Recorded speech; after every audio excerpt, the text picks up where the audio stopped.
Sollux. Deal with Apocalypse Arisen. Did you set up the teams? Still working on it, but yeah, more or less. We should all be playing soon. And I guess leaving this dimension? That is what happens, right? Yes. So I guess you should be pretty happy when we finally get out of here? I don't know about that. Oh. Will you at least be able to leave the voices behind? I don't know about that either. Isn't that kind of depressing? The thought that they might stay with you till you die? Not really. I'm okay with it. I'm okay with a lot of things. Even our inevitable failure. Though it will briefly masquerade as victory. Wow, fuck. That was so much more depressing than the thing I just said. Terezi was right. You are such a drag to talk to these days. She was right about a lot of things. Wow, what a mysterious thing to say. I am so intrigued. Do me a favor and spare me your spooky conundrums tonight. You're kind of pissing me off. But you like to talk to me. This is a fact, not a question. They told me. Oh, your sources have spoken. Relay a message for me. Tell them to go haunt my huge creaking bone bulge. Why do you like to talk to me? Oh, I don't know. Maybe because we are supposed to save the world together? I also talk to you because, in case you haven't noticed, I despise myself and perpetually seek to duplicate through emotional pain the cacophony of physical pain my hideous mutant brain causes me every day. Oh my god, I just had a breakthrough. Thank you so much for this. It was great. That was a joke. Here, type ha. Ha. Now type it again. Ha. There you go. You are now officially the life of the party. I just took an embarrassing video of you cutting loose there. Boy, I sure hope this juicy nugget doesn't wind up on the internet. Sollux, I actually would like it if you were happy. Okay. Thank you for saying so. You seem sad and angry all the time. What does anger feel like? I forgot. Have you ever been angry? I don't remember you getting angry about anything. Maybe I never was. I feel like I was, though. Once. Why don't you ask Carcat? He's way angrier than me. For that matter, why don't you get on his case about it instead of mine? I think his anger serves a greater purpose. It's part of his destiny and thus ours. It will help him to sabotage his own designs, which are very much in opposition to the broader purpose, and will sow the seeds of our failure, a failure which will ironically prove to be mission critical. If you think we are going to fail, why wouldn't you get mad about that? At the voices sending you down this blind alley the whole time. They never lied, though. This is how it had to be.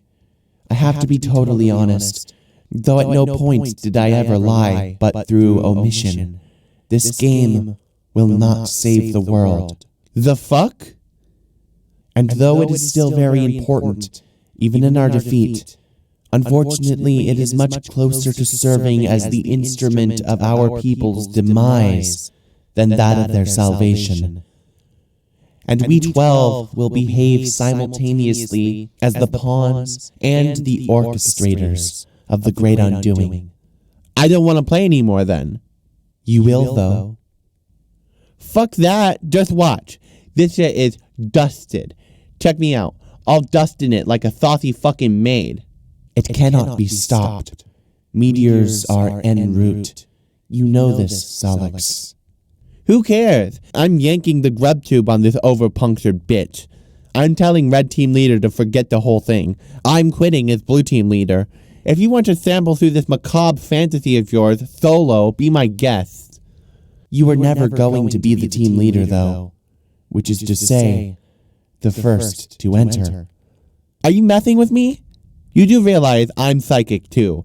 I could pull so much trippy shit out of my spinal crevice, it would make your head spin like Dervish in a fucking blender. So get off your high hoof beast. I'm coming up. Huh? Up where? Hello? Abort. Hey, change of plan. We aren't playing this game anymore. You don't have to bother recruiting. Sorry to waste your time. I'm not the leader anymore. Carcat is. He is? He threw a tantrum about it, and I let him be the red leader. Okay, that was fairly predictable, but that's fine. I will talk to him about it. What's going on? Nothing. This game sucks and AA is full of crap. Sorry about all this. Hey, change of plans. We aren't playing this game anymore. Hey, guess who the red leader is? I'm the leader. It's me. Your plan to cripple your rival team has failed. I know. She told me. I don't care.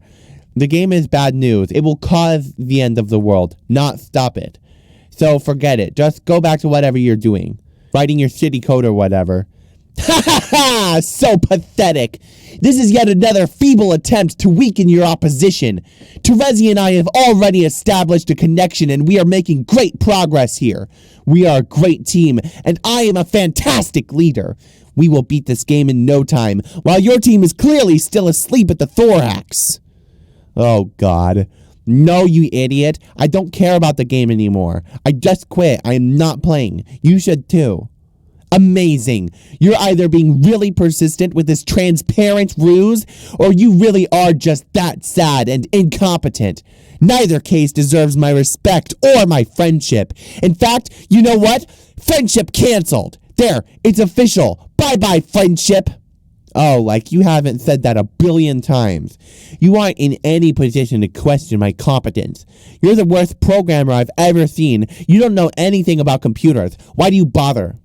The only thing you're good at is making huge mistakes and being ugly and horrible in every way and having stupid little nubby horns. To be honest, I don't see what's so great about your programming or hacking. What is a hacker even? Just some smug asshole in movies doing fake things and making up words. It's not even a real thing to be. It's just some bullshit title you gave yourself so you can feel just a tiny bit less loathsome. Oh no, more childish burns. I don't have to prove anything to you. I'm a great hacker, period. No, it's all clear now. You were a fraud all along. What does this nonsensical code you wrote even do? It's all nonsense, like a bluff. You just say, oh, Carcat will never understand what I wrote is bullshit because he's too dumb to figure it out. Well, you're busted. These viruses here, I bet, do nothing at all. Wait, KK. I bet if I ran them, nothing bad would happen. Might even improve my computer's performance. No, don't. How about this idiotic program with the red and blue code, which is a meaningless thing to do with code anyway? What does that even mean? It's just another one of your scams. Why not sneak some bad clip art into the files too and pretend that's code? Oh God, don't run that. I'm serious. What would happen? I'm not sure, but it would be really, really bad if you just ran it. Just don't. Aha! Just as I thought. You can't even come up with a good lie when I press you on it. Your bluff has been called. Compiling as we speak. It will auto-run when it finishes. And now I have to go attend to something outside because Terezi is doing something just unspeakably stupid right now. Whoops! Forget I said that. It was privileged information. You are the dumbest grubfucker on the planet, I swear. Later, douchebag. KK, do not run that code. Hello? Carcinogeneticist's computer exploded. Oh my God. You are highly startled by the totally unexpected explosion. Carcat and his friends and everyone they would ever meet thereafter would experience great misfortune on account of the curse unwittingly implemented through Sollux's esoteric Mobius double reach-around virus.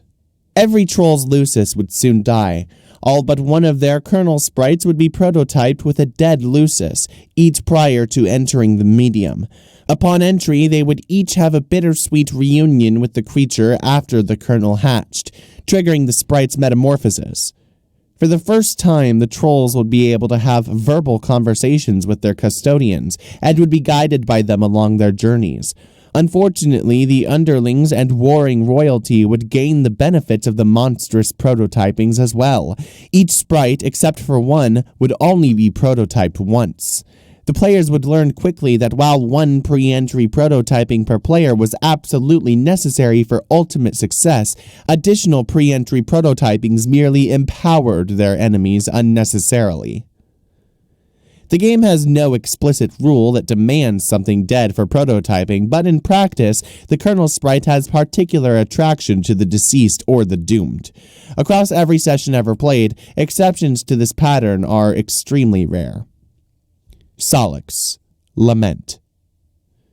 Why did you send Karkat that code? It was such a bad idea. You suppose it was a boastful gesture to get a friend to think more highly of you, but why would flaunting your superior skills accomplish this? It was foolish. You ought to wipe all these clever viruses you wrote off your computer. They can only bring more trouble. Delete.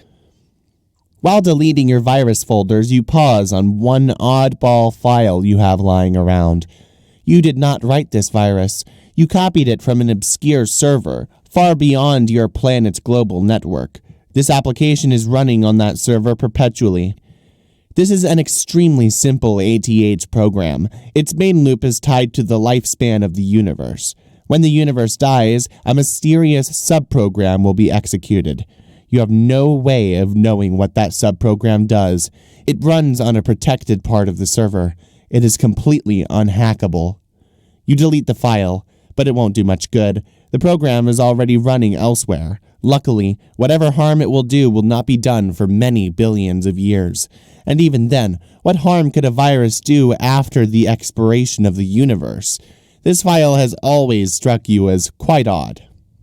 But Sollux, even with his vision twofold, does not have the perceptional luxuries of our vision omnipresent. When executed, the subprogram will summon an indestructible demon into the recently voided universe. This monstrous being with the power to travel through time is inconvenienced very little by his arrival upon the Great Undoing. He has the entire cadaver of the expired universe to pick apart at his whim. From its birth, through its swelling maturity and tapering decay, in a reality he has known to have marked for predation, he will go about assembling followers through various epochs, even going as far as personally establishing the parameters for his future summoning. Sollux couldn't know that the virus is essentially a formality. The demon is already here. Sounds like your Lucis is agitated about something up there. You already gave him his serving of honey today. If he thinks he can get more, well, that's just greedy. You wonder what could be bothering him. You keep your enormous Biclops chained to the roof of your communal hive stem. This is the only place there is room for him. Dueling with him on the roof during feeding time is a daily ordeal. Be the other girl. You are now one of the 5 other girls.